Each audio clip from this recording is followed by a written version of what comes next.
Hey, just really quickly, every 2 weeks from this very second until December, we'll be giving away subscriptions to HBO Max, Criterion Collection, or the streaming service Mubi. These are great platforms to watch some of the films that we'll be talking about during the show. So all you have to do is subscribe, leave a review, and we'll choose a new winner every 2 weeks. So get on it.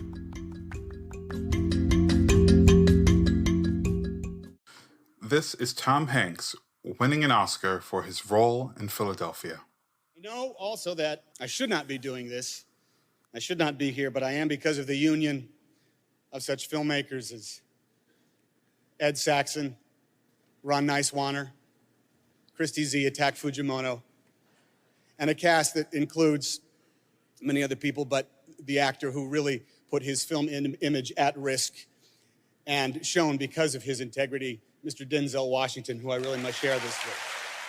And this is Required Watching, where we watch the most essential films from the list of cinematic influencers and look at them through the lens of learning about film and how to move forward. I'm your host, Trey Epps, and today we're talking about 1993's Philadelphia, starring Tom Hanks, Denzel Washington, directed by Jonathan Demme, written by Ron Nicewaner.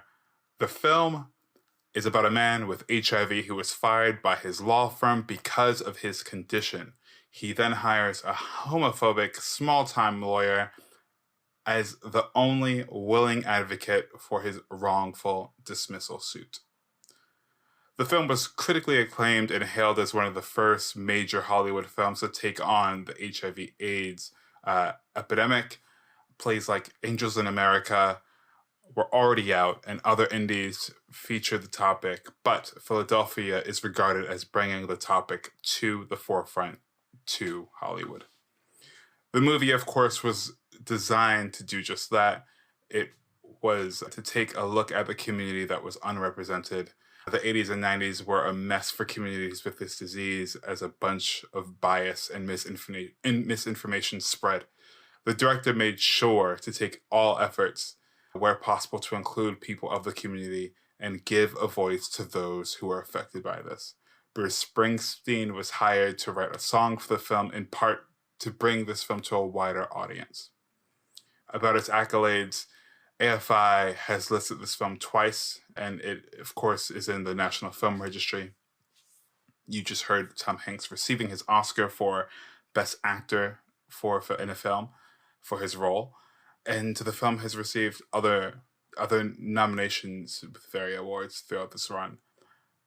Philadelphia boasts an all-star cast. Of course, as you already heard, we have Tom Hanks, who is the star of the film, who was on the rise in most recent films at the time. Before this one was A League of Their Own and Sleepless in Seattle. Similarly, Denzel Washington saw success with his most recent films like Mo Better Blues and Malcolm X. The rest of the class include Mary Steenburgen, Antonio Banderas, Shonda Rhimes, and Barnsley Whitford.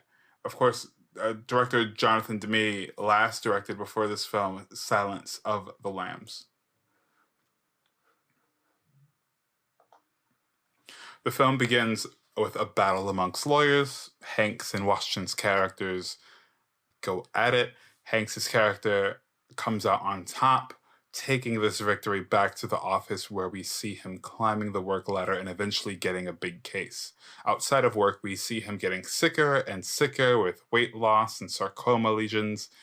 And it isn't until one of the partners notice the lesions that Hank's fortune begins to turn. We find out rather quickly that he is fired when he visits Washington's office. Up until this exchange, we only know that Washington is known as, quote-unquote, the TV guy for his commercials, and is seen passing out cards and soliciting clients to help out the slip and fall type of injuries, if you liken it to like a Saul Goodman. His murky character only gets murkier as we realize how homophobic he is, resorting to going to the doctor as soon as Hanks leaves his office after rejecting his plea to represent him. Of course, eventually Washington takes on the case and the evolution of his character really begins. We see how Hanks gets on with his boyfriend, played by Antonio Banderas, and how the case begins to affect Washington, from people hitting on him to thinking that he's gay or the like. The courtroom drama eventually comes to a close, not by any dramatic witnesses being called or last minute evidence, but by a jury being rational and awarding Hanks millions. Hanks' character dies like many do when they have this illness, and the credits roll. If you're looking to start a podcast, the best place to start is Anchor. It's free.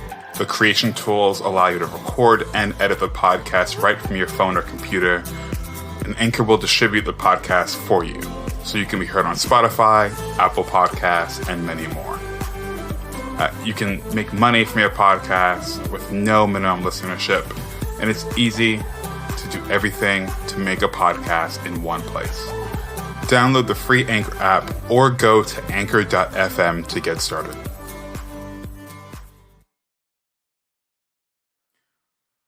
Okay, so let's start off with some fun facts about the film. Although Tom Hanks won for Best Actor, Denzel Washington didn't win any awards for this role. In fact, he wasn't nominated for any awards for this role, I think bar one. And that's a true shame. When you look at these two characters and you look at the evolution of these two characters, I think you could say very, very strongly that Denzel performs like any other. It's disheartening as a Black performer to see that we get overlooked time and time again. I'm not shocked, but it's a true shame knowing that Denzel ends up becoming Denzel, and Denzel, of course, puts in so much effort into all of his roles. Not to say that Tom Hanks did not, but I do think it's quite the interesting fact. Number two, Tom Hanks and Antonio Banderas' character Andrew Miguel dressed in Marine uniforms as it was a ban on gays in the armed forces. In 1983, Clinton, the president of the United States, Bill Clinton, put out "Don't Ask, Don't Tell" in place, despite his promises to undo the ban. Number three, Miller, which was played by Tom Hanks, was meant to be for a comedian. Or, excuse me, Miller, who was meant to... Oh, gosh. Denzel's character of Miller was meant to be a white comedian. So many offers were gone out to different actors that were hot at the time, including John Leguizamo, who turned this movie down for another film that he did. I can't recall which. But this was written for a white comedian. And there is a story, but hey, that's probably a better fact than this. But there's a story in which it was turned around because of Denzel Washington's interest, I believe. Last fact is that as of 2020, this is Denzel Washington's last role where he does not play the main actor. I think he certainly saw his worth. I definitely think he went on to have many great roles, and I think his resume speaks for itself. I mean, as does Tom Hanks. There's no shade on anyone's parade around here. Denzel Washington definitely made as many calculated moves when it came to acting as he could, and I think it shows in the things that he released after this, and good for him. Good for him. So, my thoughts on the film. I have many, many memories regarding the film. I remember watching television and seeing Tom Hanks in the hospital bed and asking questions about the film when my parents were watching it, and they explained to me what it was about, and I understood what HIV and AIDS was, but it didn't really sink in. I didn't complete the film with them, and I watched it with them maybe a year or two later, and then later on in life, I remember having a conversation about acting and being told to be careful about the roles that you take, because you don't want to be seen as someone who, for instance, someone who's gay, someone who's playing this gay role or this homophobic role and being seen as such, which I thought was really interesting and really heady for someone who was in middle school doing, school plays or whatever it was. But, the fact of reality is that actors are sometimes held to the characters that they play. I think it's the reason why some people don't get nominated for awards. They believe that they are that character, and therefore they aren't putting in the work to garnish an award or even a nomination, which I think is a true shame. But I was very happy to see this film as an adult, someone who's been active in the LGBTQIA communities.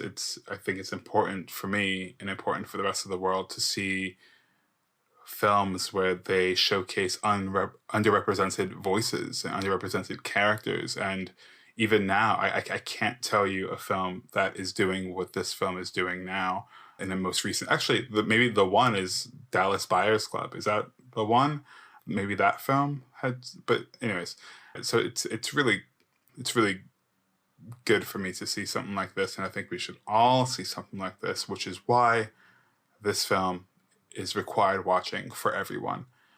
Filmmakers and non-filmmakers, anyone who has two eyeballs should see this film once as an adult and really look at it through the lens of what we are going through today, and look at it through the lens of what other people are going through today. Yeah, there's a lot of misinformation about what's happening in the world and what's happening with HIV and AIDS. We don't think about it. We don't talk about it very much, but it's really important.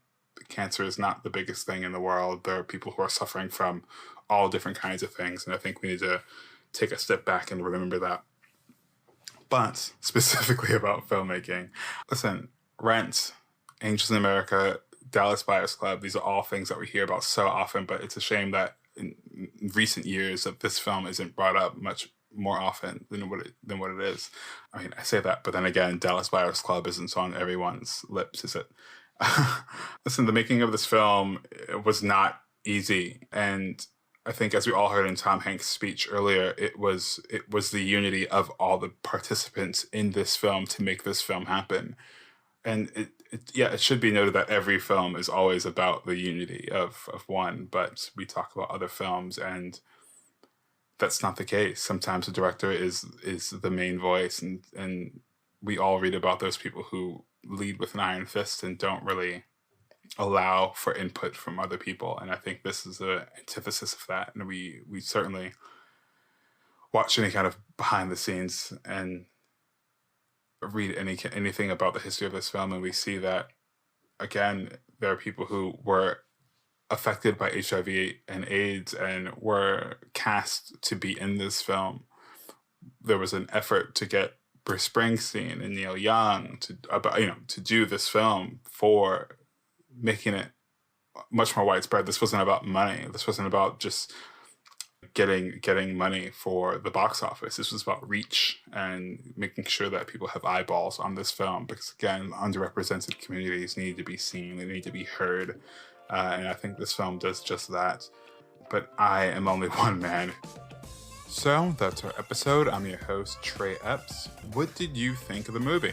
Did I get it right, or was I completely off base? Leave a message and we'll play it during our next episode and discuss. Required Watching is a movie club, so as much as I'd love to hear my own voice, I would love to hear from you guys. There's a link in the show notes where you can leave a voice message, or you can hit us up on Twitter and Instagram at Required Watch. See you there. Hey, just really quickly, every 2 weeks from this very second until December, we'll be giving away subscriptions to HBO Max, Criterion Collection, or the streaming service Movie. These are great platforms to watch some of the films that we'll be talking about during the show. So all you have to do is subscribe, leave a review, and we'll choose a new winner every 2 weeks. So get on it.